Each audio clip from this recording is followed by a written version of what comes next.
Quand je viens prendre je dois faire la formation sur l'oratoire, je sais que je vais commencer par la définition. Je vais parler des qualités des bons entrepreneurs. Je vais parler des questions qu'il faut se poser. Je vais parler de la forme. Je vais parler du fond. Mais ce que je viens de faire, si tout à l'heure on reprend la vidéo, je ne vais pas faire les mêmes choses. Pourquoi? Parce que derrière, je connais les points clés. Mais d'un point A à un point B, ce qui va se passer au milieu là, ça va dépendre de mon inspiration, ça va dépendre de ce que je dois faire. Mais je sais que j'ai des éléments qui ne vont pas manquer dans ma formation. Donc le fil conducteur, après le fil conducteur, les statistiques. Il faut faire très attention quand vous utilisez les statistiques. On ne cite pas les statistiques pour les citer. Parce qu'il y a des gens qui disent quoi? Qu'un garçon naît, il y a 2 femmes qui naissent. C'est pour ça qu'il faut être polygame. Regardez.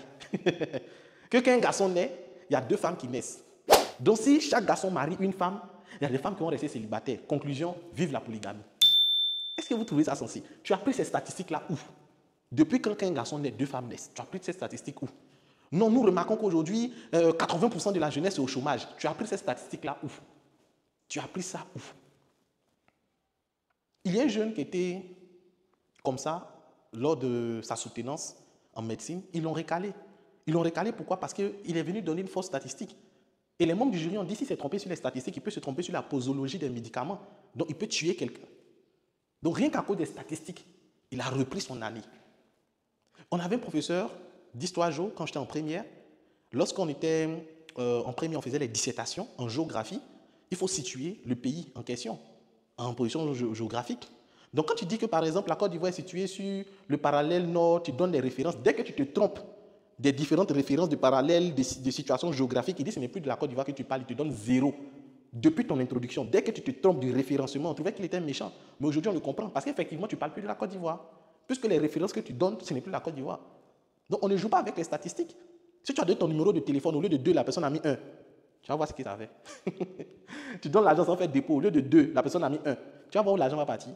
Donc, on ne joue pas avec les statistiques. Le message et le messager.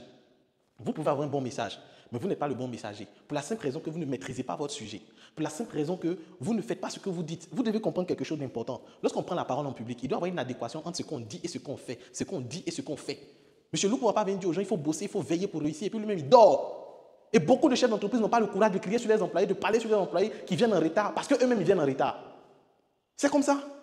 Donc, c'est toi-même. Tu n'es pas le porteur du message que tu veux transmettre. Il y aura une inadéquation. Si on était en dissertation philosophique, on va dire qu'il y a une inadéquation entre la thèse de l'auteur et sa démarche argumentative.